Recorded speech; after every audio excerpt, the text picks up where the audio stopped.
beautiful. I'm back with another fashion opinions video. It's been 2 years. I was going back and watching some of my old videos, as I do frequently, and I came across my predicting summer 2024 fashion trends video, and I did some other fashion trend video around the same time, and I looked in the comments and you guys really loved those, and I also really enjoy making them, so I'm back again. Fashion is one of those things that I do have a lot of opinions about. Am I qualified to have these opinions? Not really. I just enjoy fashion, I like thrifting, and I like seeing what people wear, and I like putting together my own fun outfits. But I did some research on TikTok and YouTube, and I put together a big long list of things that people think will be trending this summer, and I'm gonna give you my opinion and also a rating out of 10. Like I've said several times, this is my opinion. If you disagree or agree, feel free to comment, we can discuss. If I like something that you don't like, or if I dislike something that you like, so be it. I do me, you do you. But let's get into it. First we have tankinis / boy shorts for swimwear. 10 out of 10. Thank God. Thank God we're bringing this back. Thank God, because I feel like a lot of swimwear is tiny, and that's okay. If you like tiny swimwear, you wear your tiny swimwear. I'm just not a big fan of wearing tiny swimwear. I like to feel covered but also cute, and so I feel like boy shorts and tankinis are like the perfect happy medium between like a cute two-piece set but also feeling secure and covered. And they're also super cute. It's more fabric to have like different patterns or colors. They're just so fun. And I feel like I was looking for a cute tankini a while ago, like a couple years ago, and they weren't really trending again at that point, so I couldn't find any good ones. But now that they're trending, I might try and find a cute tankini with boy shorts. I think it's super cute and super like accessible and versatile, and I love a boy short tankini. Next we have fun patterned skirts. Literally any length skirt, usually midi or long, but I see a lot of midi with just like a fun funky pattern that you don't usually see. I love this. 10 out of 10. I especially love a silky or satin, not satin, that's wrong. I especially love a silky midi skirt with a funky pattern. Super stylish with literally anything. It could be good for work if you have to dress more formally, a fun walk, a brunch, shopping. It's just so versatile, and it instantly elevates your outfit if you know how to pair it with other things well. I just got one recently from my friend. It's polka dot. It's adorable. I can't wait to wear it. 10 out of 10. Next we have polka dots. Polka dots are coming in hot this summer. They've already been trending, but I feel like it's a very playful pattern, and so it'll be especially popular this summer. I do like polka dots, don't get me wrong, but I feel like it's very easy to do them in a way that looks chuggy in a bad way. I feel like you have to be really intentional with where you put the polka dots, the size of the polka dots, the color of the polka dots in the background, and like how they complement each other, and also how many polka dots you're wearing. I feel like there's a lot of factors that go into making polka dots look good, but if you're able to do it well, props to you, shout out to you. I do like a polka dot moment if it's done well. So I'm gonna give it a 7 out of 10. I don't own a ton of polka dot items. I think I only own like one that's with me right now and one that's at my house in California with my mom, but I would like to acquire some more polka dot items if they're tasteful. Next we have layered tank tops. I've been seeing a lot of this in activewear especially. I love getting a lot of my activewear through Aerie, and I've noticed that they have a lot of layered tank tops, but that are sold as one piece. It just looks like a layering effect. And I do think it's pretty cute, but I mostly think it's cute for activewear or like super casual loungewear. I think it brings about a very casual layered look, which I do appreciate, but I feel like it's best reserved for very casual environments. Because of the lack of versatility, in my opinion, I'm gonna give it a 7.5 out of 10, even though I do really love the look. Next we have colorful flip-flops. If you go back to one of my fashion videos from 2024, you will see my opinion on flip-flops, and that opinion back then was very negative. And recently I've kind of been warming up to flip-flops, although I am still a definite hater of flip-flops when men wear them.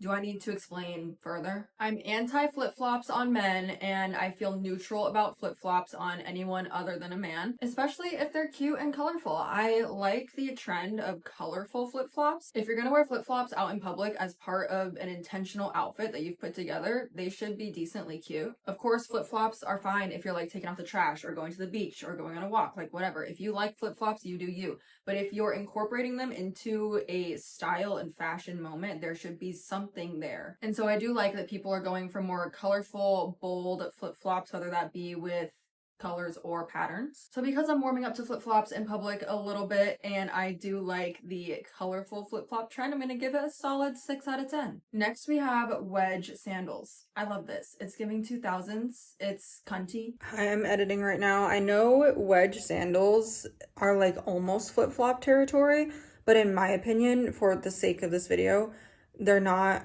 quite there because they're wedge sandals. Flip-flops are flat and they're just like kind of boring, but wedge sandals are way more intentional than just flip-flops. So just clarifying. I don't own a pair. I would love to. Honestly, I feel like wedges would be pretty hard for me to walk in, especially wedge sandals with no back strap. But I do feel like if I could walk in them, I would eat them up. I'm very pro this, especially when it ties into like that Tuscan mom aesthetic. I think that's so fun and nostalgic. Huge fan. I'm gonna give it a 9 out of 10 for wedge sandals. Next on the list, we have capris slash gauchos, and I'm lumping them together because the main thing that really stands out about these two types of pants is the length. I gave capris slash gauchos a 7 out of 10 because I personally am not a big fan of that length of pant on myself, but I do see a lot of people really thrive in this style and make it look really, really good. So if you have the means to make it look good, and if you can put together outfits, and if you feel really confident and good in capris and gauchos, then keep doing it. You look great. But it's just not for me.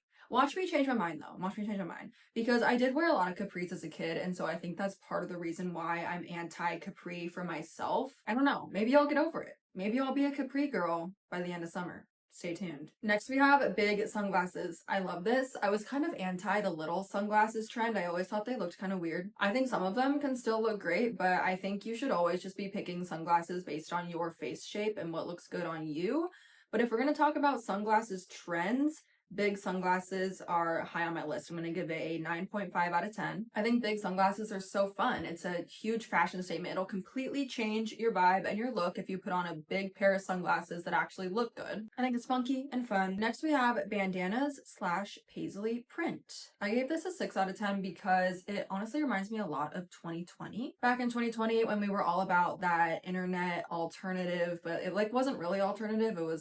It was 2020 alternative. It's a very specific look. If you know, you know. I feel like bandanas were a big part of that aesthetic, and so it kind of just does remind me of the 2020 aesthetic, which isn't necessarily a bad thing. I just feel like it's not time for that to make a comeback just yet. But I have heard that bandanas and paisley print are going to be big this summer. I'm not necessarily anti. I just feel like they would have to be incorporated into an outfit that makes sense, like a Western style outfit. I just feel like there's a specific time and place. So 6 out of 10. Next we have fringe. I think this is super fun, and I can totally see the 2013 through 2015 like boho chic, Tumblr, boho, whatever the hell, coming back in this fringe trend. It also kind of ties into that Western look with the bandanas and paisley print. So maybe Western fashion's coming back. I feel like it's always been back, like it's been back for a long time, but maybe it'll have a major moment this summer because I've also heard some stuff about cow print, but I didn't put it on my list because I wasn't too sure about that. But I think fringe is fun. I think if you have like 1 or 2 things in your outfit that's fringe and that go well together, it's perfect. Too much fringe and it'll just look like you're following a trend, or it'll just look really busy. But just a little fringe detail, super fun, super chic, 8 out of 10. Next we have lace details, kind of like what I have on this tank top right now. That was unintentional. I love lace. I really do. I've always loved lace as a detail and as a fabric. I think it can turn something from looking simple to looking stylish and classy, but I do think that it's very easy to make lace details look almost cheap in a way. I think you really have to pair it with the correct fabrics. For example, I'm really loving this tank top that I'm wearing because it's like a satin material with the lace, which I think goes really well together. However, I'm not a big fan of cotton and lace, which I know is very popular. I just think there are 2 fabrics that have 2 very different vibes to them, and they are vibes that don't often go well together. So if you put the lace details on a piece that, you know, would really benefit from having lace and would really like what's the word I'm looking for? Elevate the outfit, then yeah, awesome. Please, I love lace, but there's just some fabrics that I think do not need lace involved. I'm gonna give lace details 8.5 out of 10. Next, we have fun patterned slash accessorized shoes. 9 out of 10. I love a fun shoe. My favorite shoe right now is my leopard print pair of sneakers. I love it when people get bold with their shoes, whether that's through color, pattern, or silhouette. I think it's a really simple way to bring personality into a basic, classic outfit. And it also just really catches the eye. I think it's so fun. I hope more people start getting bold with their shoes this summer and beyond. I'm going to give fun patterned slash accessorized shoes 9 out of 10. And lastly, we have pink hair. I guess pink hair is trending. I have seen a lot of people with pink hair on the internet lately. I have pink hair right now. You can't see it because it's tied up in a claw clip. I dyed my hair pink in January and I've touched it up 3 times since then because I just love it. I'm gonna try and let it grow out for now because I'm trying to get a big girl job soon. I'm trying to remain corporate friendly, but I think pink hair is awesome. It's fun. We should bring back experimenting with hair colors. I think we are starting to bring that back and I hope it keeps going because I love it when people do fun things with their hair. I also think pink is a great color to dye your hair, like regardless of what hair color you have. Unless you have really dark hair, it'll show up in some way and look really good. Like for example, on me, I have naturally brown hair. And so when I first dyed my hair, it looked magenta, which was the goal, and it was stunning. I was obsessed with it. So generally 9 out of 10 for pink hair slash colored hair in general. I think it's super fun that we're bringing this back and experimenting with hair colors. Those are all the summer 2026 fashion trends that we're gonna talk about today. Thanks for hanging out with me and listening to my fashion opinions and ratings. If you agree or disagree or simply have comments about the things that I said, please leave those comments down below. I would love to read them and respond. And let me know what other fashion related videos you want to see because I actually really enjoy making these. It's a good outlet for me to just like say my opinions about things that I think about every day. I love fashion and I love seeing what people do with clothes and the fun outfits that they put together. But for now, that's all I have for you. So I'm gonna let you go. Thank you so much for watching and I will see you in the next video.